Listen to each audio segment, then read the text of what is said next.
Everything begins with a glass of scotch and a perfectly pressed tuxedo. Around you, laughter, music, the glitter of high society. But inside, stillness before the storm. She smiles at you, as always, but her gaze drifts past. To him. His hand lingers on her back just a second too long. The evening turns into a stage, and you're no longer the audience. You're the director. They think you're blind. They don't know the scene has already been set, the curtains up, and the grenade beneath their feet has already lost its pin. One word, one glance, and everything starts to crumble. Love, loyalty, friendship, business, into dust. But this isn't revenge. This is release from lies, illusions, and the past. Your face will stay calm. Theirs. They'll never forget. When the truth breaks free, it gives no one a chance. There are no lifeboats here, only cold precision, and the total demolition of what once was. The only question is, are you ready to look into the place where nothing will ever be the same again? Hello, my friend. I'm so glad you stopped by my channel. If it's your first time here, don't forget to subscribe and like this video, as every like truly inspires me. Please tell me which city and country you watch this video from. Now, let's get started. The low murmur of voices and the occasional chime of glassware filled the atmosphere with a refined buzz. "You look incredible tonight," I murmured to Sandra, mesmerized by the way her midnight blue gown traced every curve with elegance. She responded with a faint, absent-minded smile, her attention drifting elsewhere. I followed her gaze and found it resting on Kellen Richardson, my partner in business, our company's CEO, casting a subtle glance our way as we navigated through the crowd. We made our rounds, exchanging pleasantries and handshakes, but I never let her or Kellen drift too far from my line of sight. As the evening wore on, their subtle cues became impossible to dismiss. Kellen's hand lingered too intimately on Sandra's lower back, and she slipped away from the crowd more often than could be dismissed as casual. Just freshening up, she'd say each time, her perfume lingering like a breadcrumb trail. I nodded, playing the part, making conversation with the CFO's wife, while my mind continued piecing together a narrative I had long suspected. Sandra's demeanor toward me shifted as the hours passed. Her warmth cooled, her laughter, directed at Kellen, became a little too bright, a little too eager. The space between them shrank with each encounter. I took a slow sip of scotch, the heat grounding me in reality, watching as they continued to wear their masks with astonishing confidence. "Barney, my man!" Kellen's voice boomed across the room as he strode over, Sandra by his side. The mix of expensive cologne and fine whiskey reached me just before he did. "What a night, huh?" he said, flashing a grin. I offered a calm nod, noting how possessively his arm circled Sandra's waist. "You've outdone yourself, Kellen. Impressive as always." His eyes, clouded with drink, narrowed slightly as his grin twisted into something darker. I braced for impact. "You know, Barney," he slurred, tightening his hold on her. "Got a little secret for you." He turned to Sandra, who suddenly looked stricken, her skin losing all color. "Your wife, she's been mine for years, performs better for me too, if you know what I mean. Right, babe?" His words hung in the air like poison. "Oh, and those kids? Yeah, those are mine." Everything around us dimmed, the party fading into a distant echo. The only thing in focus was Sandra's horrified expression, her eyes bouncing between us in panic. The pristine image she'd so carefully crafted was collapsing. But this wasn't a surprise. I had anticipated it. I had planned for it. I took a slow, deliberate sip of my drink, letting the silence stretch until it snapped.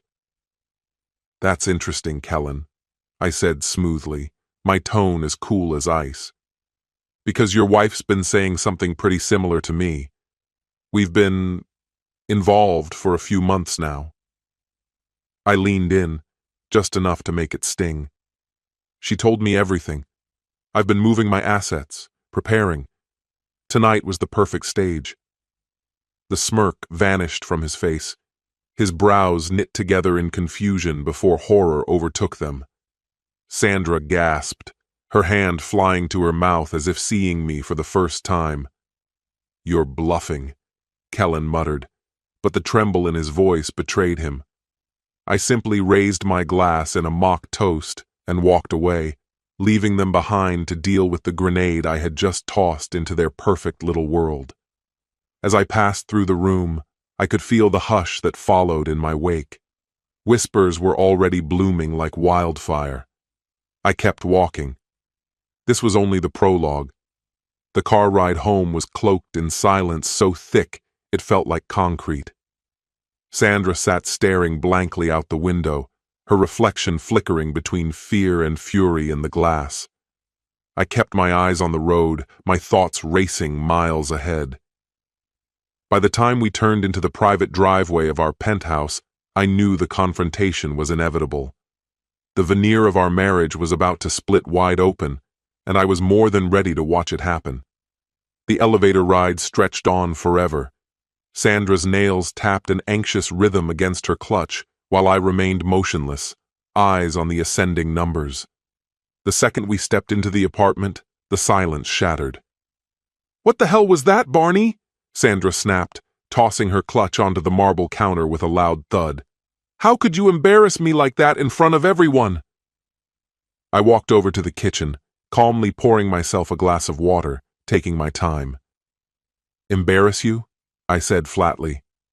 "That's an interesting choice of words. How long has it been with Kellen?" Her face twisted in disbelief. "Are you serious right now? Kellen was wasted. He had no idea what he was saying. You can't actually believe—" "Stop." My voice was cold, cutting clean through her protest. "Just stop. I know. I've known for a while."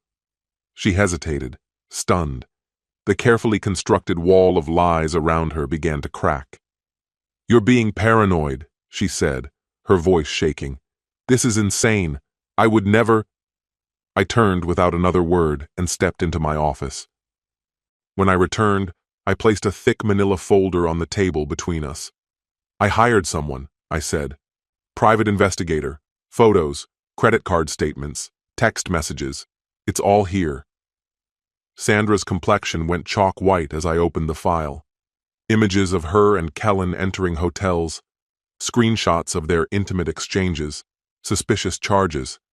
She stared, speechless. "How could you do this to me?" she whispered, barely able to get the words out. I laughed, dry and bitter, with nothing resembling joy. "How did we end up here? How could you do this to me, Sandra? After 15 years together and raising 2 children, you tossed it all aside. For what? A cheap thrill with Kellen?" Her eyes shimmered with forming tears, but I felt hollow. There was no sympathy left in me. I'd cried all the tears I had months ago, back when the truth first broke me. "It's not what you think," she said softly, her voice trembling. "It wasn't planned.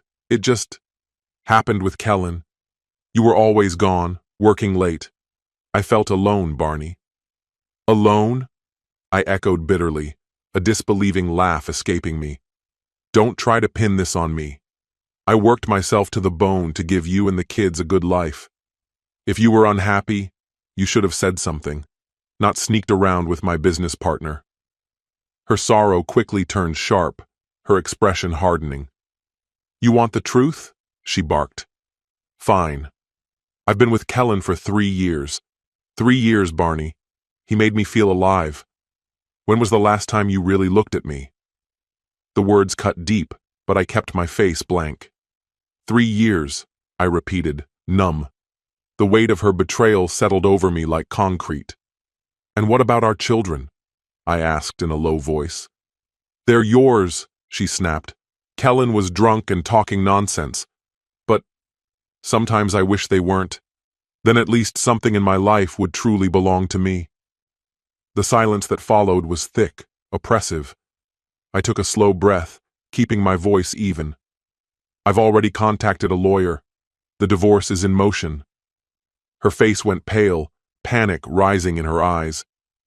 "You're not serious," she stammered.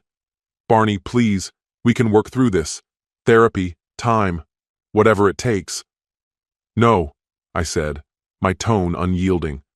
"There's no fixing this." She stared at me like she was seeing me for the first time. "You've been planning this," she whispered. "You've been gathering evidence, haven't you?" I didn't need to answer. I gave a slow nod. I had to look out for myself, and for the kids. The mention of the children shifted her demeanor instantly.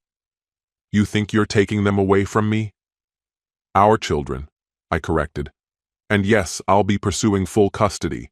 They deserve stability, and you've destroyed that." She let out a cold, humorless laugh. "You think you'll come out of this looking noble? That I'll just hand everything over?" I stayed calm. "Fight all you want. With your affair and the proof I've gathered, you're not going to win in court." The anger drained from her, leaving her small and defeated. She sank into the couch, her face buried in her hands. "What happens now?" she whispered. "Now," I said, gathering the paperwork and walking toward the study. "You pack a bag and stay with your sister for a while. I'll talk to Danny and Amelia tomorrow." As she silently made her way down the hall, a wave of emotion surged through me. Rage, heartbreak, and strangely, relief. But more than anything, I felt resolute. The life we'd created was shattered by her betrayal, but I would rebuild, for myself and for the children. I poured myself a drink and stepped onto the balcony, gazing out over the city lights. Tomorrow would come with its own battles, but for tonight, I allowed myself a sliver of peace. The hardest part was over. The truth was out. Now it was time to begin again. The next morning, with barely a wink of sleep behind me, I found myself once again in the sleek office of Thomas Barton, longtime friend and now my divorce attorney. Thomas offered a measured smile as I dropped into the leather chair across from him. "How are you holding up?" he asked, his concern genuine. I dragged a hand through my hair and sighed. "About as well as anyone in my situation can. It's been rough." He nodded knowingly, flipping open his legal pad. "You were smart to gather everything in advance. That's going to work heavily in our favor." He paused for a beat, his tone sobering. "Let's go over what comes next." For the next hour, we dissected the legal landscape, asset division, custody implications, and how the affair factored into it all. "Because this is a fault-based divorce state," Thomas explained, "your documentation gives us a strong advantage, especially when it comes to the kids." Just hearing the word custody made my stomach twist. "There's one more thing," I said, cautious. "Last night, Kellen made a comment. He hinted the children might not be mine." Thomas raised his eyebrows. "Do you think there's any truth to that?" I hesitated before replying. "No, I don't. But I have to be certain." "Of course," he said with a nod. "Totally understandable." "I believe we should move forward with DNA testing for both Danny and Amelia right away," Thomas said firmly. "It's the only way to eliminate any ambiguity and strengthen our position in the custody case." As we discussed the potential fallout for the children, a wave of guilt tightened around my chest. How could I possibly shield them from what was coming, Thomas? This would break their hearts. His expression softened, his voice turning gentler. "It won't be easy, Barney," he admitted. "But honesty is essential, tailored to their age, of course. We can spare them the harshest truths, but we shouldn't keep them completely in the dark." I nodded, already forming a plan for how I'd explain everything to them. Thomas, back in his composed professional mode, shifted gears. "Let's review your finances. You said you've been repositioning some assets." Instinctively, I lowered my voice, even though we were alone. "That's right. I've been reallocating funds to more secure accounts. I didn't want Sandra to get access to them," I added. He listened intently as I walked him through every financial move I'd made in the last several months. When I finished, he sat back, his brow furrowed in thought. "You've handled things carefully. Most of what you've done is above reproach," he said. "Still, we need to tread lightly. We can't let it look like you're trying to conceal assets from the court." We spent the next hour developing a comprehensive strategy, covering the divorce proceedings, custody negotiations, and division of property. Thomas's calm, methodical approach gave me something I hadn't felt in a while: hope. Maybe this wouldn't destroy everything. Maybe I could survive it. As we wrapped up, Thomas gave me a look that told me the real battle hadn't even begun. "You need to be mentally prepared, Barney," he said seriously. "This could turn ugly. Sandra won't back down, especially not over the kids or the finances." I held his gaze and nodded. "I'm aware. I'm bracing myself." He stood and extended his hand. "I'll get started on the legal filings. In the meantime, stay composed around Sandra. Keep a detailed record of everything, and whatever you do, don't make rash decisions." As I left his office, a storm churned inside me. Fear, certainly, but also something harder, more focused: determination. The path ahead was already unfolding, and I knew it would be rough. I thought about Danny and Amelia, the tough conversations I'd have to face, and the fights that lay ahead with Sandra and with Kellen. But under the emotional turmoil, a strange sense of clarity emerged. The lies were out in the open now. There was no turning back. I adjusted my tie as I stepped into the elevator at Jennings and Richardson Investment Bank, its mirrored walls reflecting the weight I carried. I took a breath and prepared myself. My destination: the office of Harold Jameson, the board's chairman. Harold was known for his level-headedness and integrity, exactly the kind of ally I'd need in the days to come. "Barney, good to see you," he greeted warmly as I entered. "What brings you by?" Closing the door behind me, I met his gaze, my face set with resolve. "Harold, I have something serious to share. It's about Kellen." His thick eyebrows drew together. "Kellen? What's going on?" I sat across from him, leaning in. "I've uncovered some deeply troubling conduct that could jeopardize the company." Over the next hour, I laid out everything I had uncovered. I began with Kellen's affair, outlining the ethical concerns and the potential legal implications due to its overlap with workplace dynamics. Harold listened closely, his expression darkening with every revelation. Then I detailed the financial irregularities I had found while investigating further: manipulated expense reports, improper use of company resources, and a string of suspicious trades that suggested insider activity. The evidence was extensive and damning. "Jesus," Harold murmured, rubbing his forehead. "This is extremely serious. Have you told anyone else?" I shook my head. "You're the first. I wanted to handle this discreetly, considering how delicate it all is." He gave a grim nod, clearly processing the weight of what he'd just heard. "You did the right thing coming to me. We need to bring the board together, immediately. This can't wait." As I left Harold's office, I was hit with a rush of emotions: relief at having taken this first decisive step, but also guilt. I had just set off a chain reaction that would rock the foundation of the company. The days that followed were a whirlwind of confidential meetings, whispered discussions, and tense preparations. As a significant shareholder, I found myself in the thick of it, presenting the evidence, fielding urgent questions, and helping the board brace for the inevitable fallout. When the emergency board session was finally called, the room was heavy with unease. Kellen walked in with his usual smug swagger, an arrogant grin playing on his lips. But as the list of allegations was presented, I watched that smirk fade. Slowly, his self-assured mask crumbled, replaced by stunned disbelief and growing panic. "This is insane," he snapped, his face flushed with anger. "These accusations are nonsense. Barney, are you seriously behind this? Is this your twisted idea of payback?" I met his gaze with unwavering calm. "I'm merely laying out the facts, Kellen. The board is more than capable of reaching their own judgment. As he stumbled through a string of half-formed defenses, a quiet sense of triumph stirred within me. His lack of foresight was glaring next to the detailed evidence I had prepared. Following hours of strained discussion, the board announced their decision. Kellen would be placed on administrative leave, pending a comprehensive internal investigation. When we left the boardroom, our eyes locked for a moment. His expression burned with fury and betrayal. There was a time when that might have shaken me, but now all I felt was justified.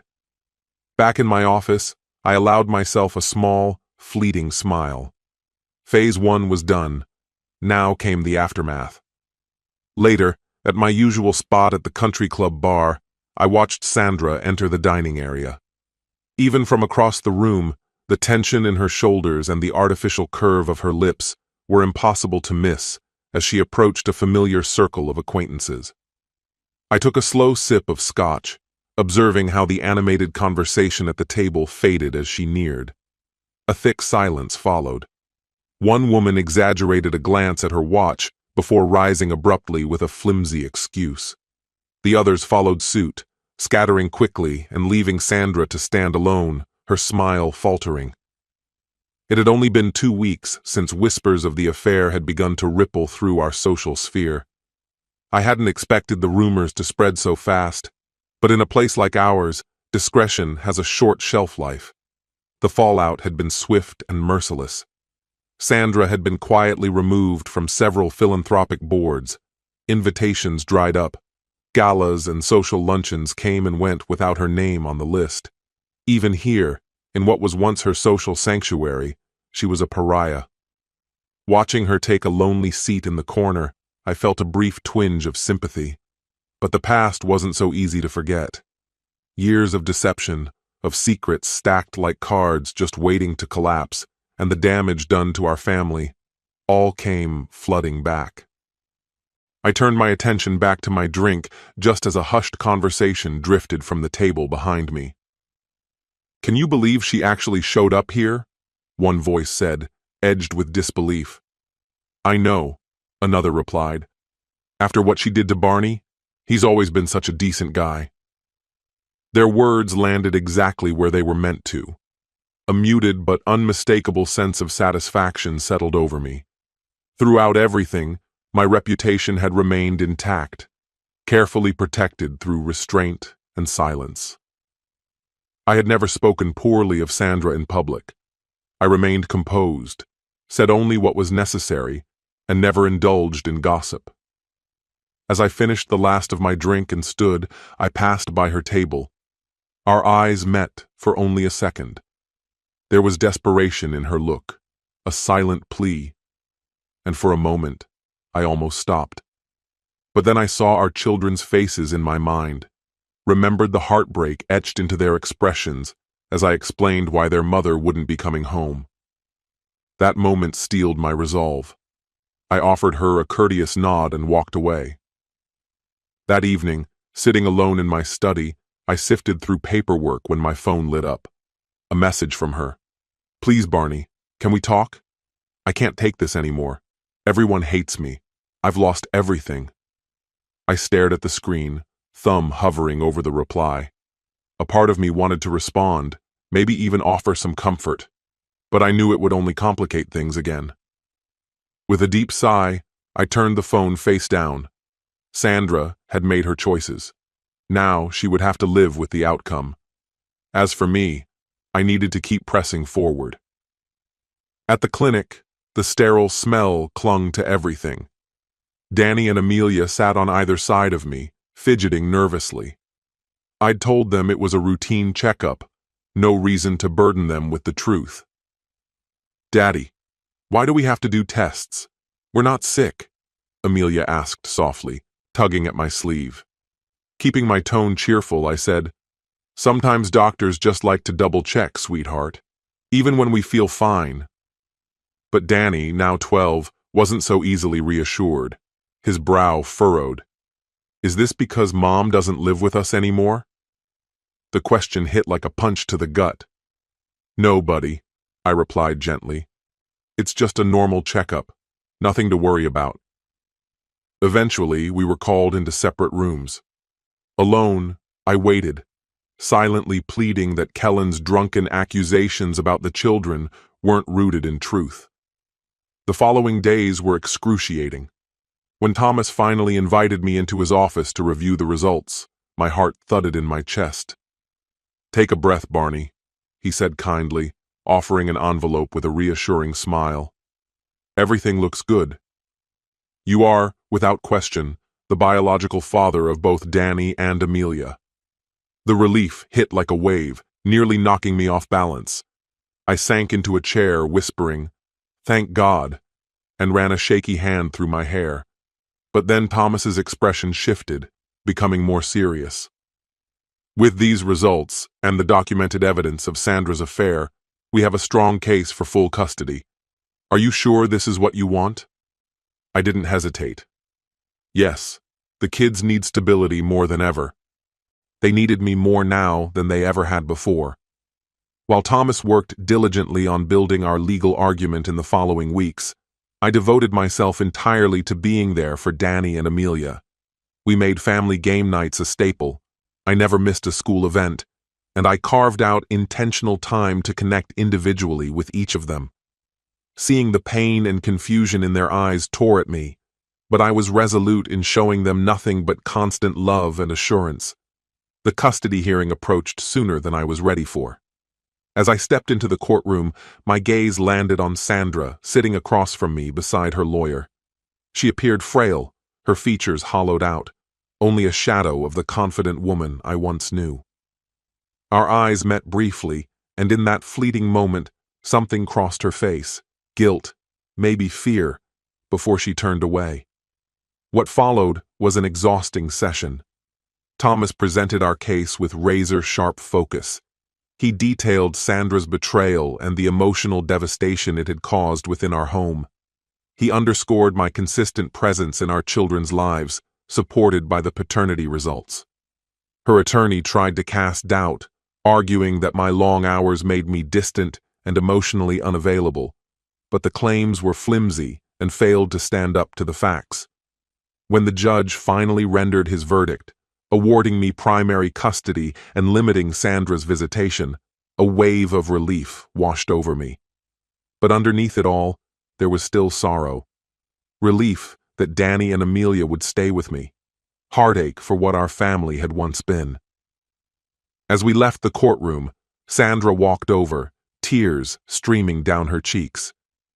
"Barney, please," she pleaded, voice shaking, "don't take them from me. I know I made mistakes, but I love them." "They need you," I replied softly.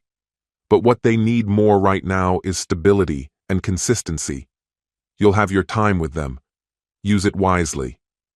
I turned and walked away, hearing her sobs echo in the hallway behind me. The full weight of everything hit me then, the betrayal, the courtroom battles, the emotional drain. But when I thought about Danny and Amelia waiting at home, I reminded myself that this wasn't the final chapter. This was only the beginning. I still had to protect the rest, my finances, my future, before the divorce could be finalized. But for now, we had a clean slate in front of us. I was determined to build something stronger. When the final divorce hearing arrived, the courthouse stood tall and imposing, like a monument to the ordeal we were about to conclude. I adjusted my tie, drew a steadying breath, and climbed the courthouse steps with Thomas by my side. Despite everything, a strange calmness settled over me. This was the moment we had been working toward, the result of every strategic move and careful decision. Inside the courtroom, I caught Sandra's eye for a brief second. She looked tense, pale, and withdrawn. That same flicker crossed her face again, regret or perhaps fear, before she averted her gaze. The proceedings began. Thomas took the lead with practiced confidence, laying out the full narrative of Sandra's prolonged affair with Kellen, exposing it piece by piece with surgical precision. "Your Honor," Thomas began, his voice commanding the room, "my client, Mr. Jennings, has been wronged not only as a husband, but as a business partner. His wife carried on an affair for 3 years, with someone from his professional circle, all while depending on his emotional and financial support. Sandra shifted uncomfortably in her seat as her lawyer leaned in to whisper. When their side responded, I braced myself. Sandra's attorney attempted to change the framing, portraying me as an emotionally distant workaholic who left Sandra feeling abandoned. Mrs. Jennings's choices, while misguided, he argued, stemmed from years of emotional neglect. But Thomas was ready. He brought in close friends and family members to testify, people who had witnessed my involvement in our home and with our kids. One by one, they dismantled the image Sandra's team tried to construct. I watched the judge closely. The tide was turning.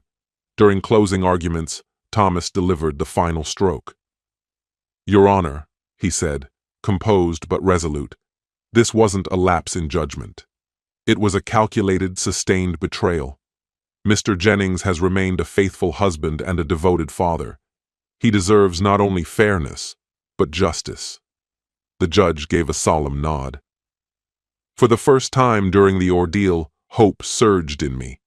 The ruling was decisive. Under the state's fault-based divorce laws and backed by the overwhelming evidence, the judgment left little room for dispute. I was awarded the majority of our shared assets, including our penthouse and the vacation home.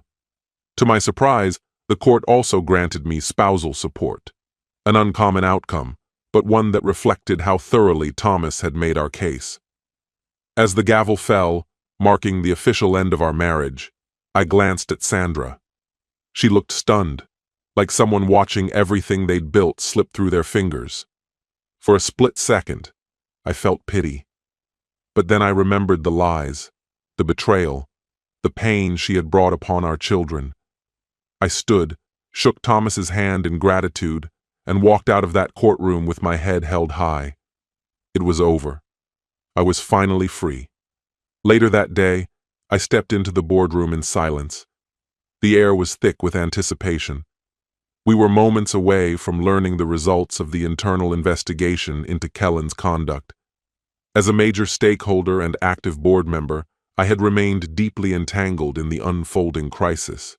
Yet, despite my involvement, I hadn't grasped the full gravity of what the investigation had uncovered until Harold Jameson, our chairman, cleared his throat and commanded the room's attention. Everyone, he said solemnly, his voice low and measured, what we've discovered about Kellen Richardson's conduct is deeply disturbing. I watched with mounting tension as he began outlining the findings. Each revelation landed heavier than the last. The probe didn't just confirm the murmurs about Kellen's questionable relationship with Sandra, a liaison that breached numerous ethical boundaries. It unearthed a far-reaching pattern of misconduct that none of us had fully anticipated. Mr. Richardson has misappropriated company resources for his personal gain, Harold went on, his tone laced with disappointment. There is compelling evidence implicating him in insider trading, misappropriation of funds, and unauthorized use of corporate finances. A ripple of shock moved through the room, soft gasps, murmured reactions. I sat back, reeling. I had my suspicions, yes, but the scale of his betrayal was staggering. As the meeting progressed, one thing became glaringly obvious. Kellen could not remain in his position. When it was time to cast our votes, there wasn't a single objection. The board was unanimous. Kellen Richardson was to be removed from his post effective immediately. As I cast my own vote, a subtle yet powerful sense of justice settled over me. This wasn't about revenge. It was about doing right by the people who had trusted us. It was about restoring integrity. After the meeting concluded, Harold approached me directly. "Barney, got a minute?" he asked quietly. I nodded, and we moved to a quieter corner of the conference room. "I just want to say how much the board values your conduct through all of this," Harold said sincerely. "Your commitment and moral compass have not gone unnoticed." A cautious pride stirred in me. "I've only done what I thought was necessary to protect the company," I replied. Harold gave a knowing nod and a slight smile. "Which is exactly why we'd like to offer you the CEO position." His words caught me completely off guard. I froze for a beat, unsure how to respond. Harold, I don't know what to say. There's no pressure to decide now, he said reassuringly. Take some time, but I want you to know, you have the full confidence of the board. We believe you're the leader we need. Leaving the office that afternoon, my thoughts were spinning. CEO of Jennings and Richardson Investment Bank. It was everything I'd ever worked for. Yet as I thought of Danny and Amelia and the promises I'd made to be more present in their lives, I realized this wasn't a decision I could take lightly. Over the next few days, I threw myself into the process of rewriting company policy and tightening internal controls. If I was going to step into this role, I needed to be certain that no one else would be able to abuse their authority the way Kellen had. When I finally said yes, it wasn't out of ambition, it was out of purpose. I'd been tested, both emotionally and professionally, and had come out the other side with clarity. I was ready to lead, with integrity, with resolve.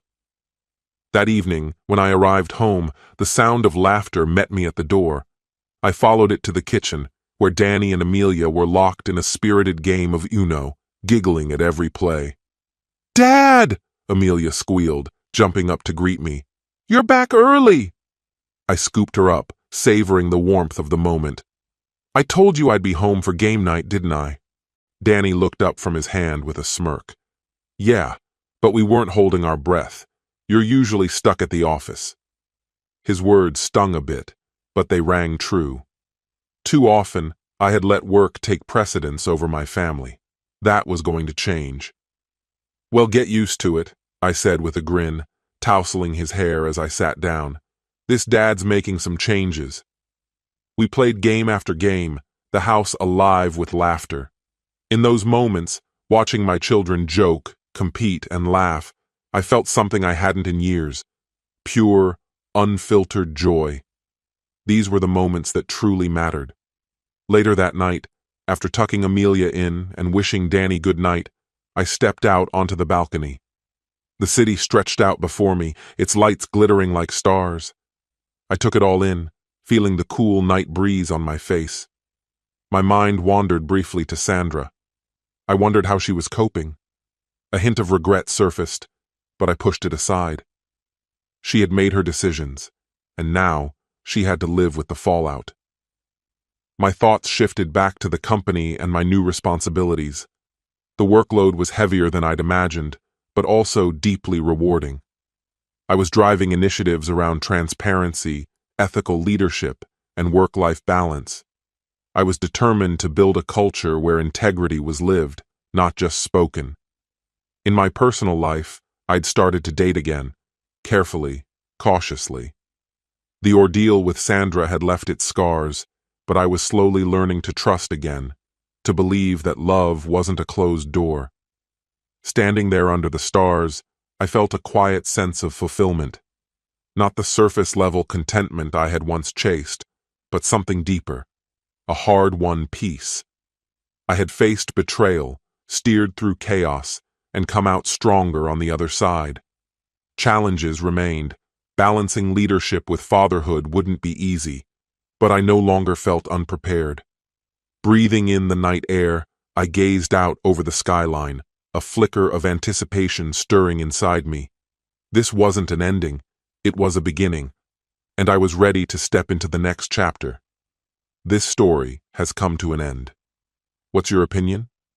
Share it in the comments, my friend. And if you like this story, check out other exciting videos on my channel. I'll say goodbye until the next video. See you.